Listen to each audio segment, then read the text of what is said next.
নমস্কার বন্ধুরা, ফাইভ স্পাইসে আপনাদের সবাইকে স্বাগত। আমি আমার আর একটা নতুন রান্না নিয়ে আবার চলে এসেছি। আজকে আমি রান্না করব কচু ভর্তা বা কচু ভাতে। এটা করা খুবই সহজ। আমি এখানে 200 গ্রাম মতো কচু নিয়ে নিয়েছি। এই কচুগুলোকে আমি একটু কুকারে সেদ্ধ করে নেব।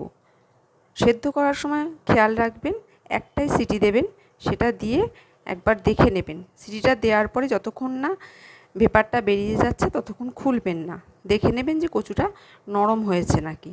যদি না হয় আর একটু নিজেদের আন্দাজ মতো ওটা একটু সেদ্ধ করে নেবেন। আমি কুকারে জল নিয়ে নিয়েছি, এর মধ্যে কচুগুলোকে আমি সেদ্ধ করে নেব। চাইলে আপনারা কচুগুলোকে ছাড়িয়ে নিয়েও সেদ্ধ করতে পারেন। দেখুন কচুগুলো একদম সেদ্ধ হয়ে গেছে। আমি কুকারের একটাই সিটি দিয়েছিলাম। সিটিটা পড়ে যাওয়ার পরে আমি ওটা বন্ধ রেখেছিলাম, পেপারটা বার করিনি। একটাতেই পুরো সেদ্ধ হয়ে গেছে। এই দেখুন এটা পুরো সেদ্ধ হয়ে গেছে একটাতে।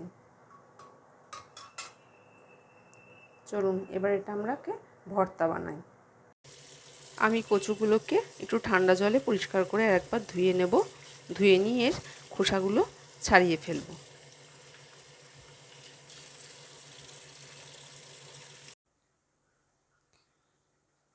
আমি এখানে কচুগুলোকে সেদ্ধ করে খোসা ছাড়িয়ে নিয়েছি। আর এখানে আমি একটা বড় সাইজের পেঁয়াজের কুচি নিয়ে নিয়েছি, শুকনো লঙ্কা আর খানিকটা জিরে আছে। আমি শুকনো লঙ্কা আর জিরেটা কড়াইয়ে তেলে ফোড়ন দিয়ে দিয়েছি। এর মধ্যে আমি কুচিয়ে রাখা পেঁয়াজটা দিয়ে দেব। এটা ভালো ভাজা ভাজা হয়ে গেলে আমি কচুটাকে এর মধ্যে দিয়ে দেব। আমি কচুটাকে এবার ভালো করে একটুখানি মেখে নেব। দেখুন কচুগুলো কি সুন্দর নরম হয়ে গেছে। আপনাদের যদি স্ম্যাশার থাকে আপনারা স্ম্যাশার দিয়েও এটাকে স্ম্যাশ করে নিতে পারেন। আমি একটু হাত দিয়েই এখন এটাকে চটকে ভালো করে মেখে নেব। কচু কিন্তু গরম অবস্থাতেই মেখে নেবেন, ঠান্ডা হয়ে গেলে শক্ত হয়ে যায়। দেখুন পেঁয়াজটা ভালো লাল হয়ে গেছে। এর মধ্যে আমি এবার মেখে রাখা কচুটা দিয়ে ভালো করে সাঁতলে নেব। আমি কচুটাকে ভালো করে চটকে নিয়েছি। এবার এই কচুটাকে আমি যে পেঁয়াজটা ভেজেছি কড়াইয়ে আছে, সেই পেঁয়াজটার মধ্যে ভালো করে দিয়ে এটাকে সাঁতলে নেব। আমি কচুটাকে এর মধ্যে দিয়ে দিয়েছি। এবার এটাকে ভালো করে আমি সাঁতলে নেব। এর মধ্যে আমি খানিকটা নুন দিয়ে দেব। নুন আর ঝালটা আপনারা আপনাদের স্বাদ অনুযায়ী দেবেন।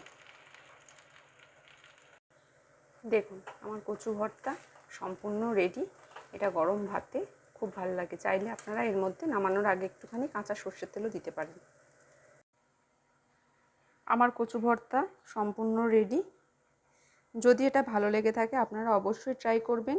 আর আমাকে কেমন লাগলো বানিয়ে খেতে অবশ্যই কমেন্ট বক্সে জানাবেন। আর আমার চ্যানেলটাকে ভালো লাগলে অবশ্যই লাইক, শেয়ার এবং সাবস্ক্রাইব করবেন। নমস্কার।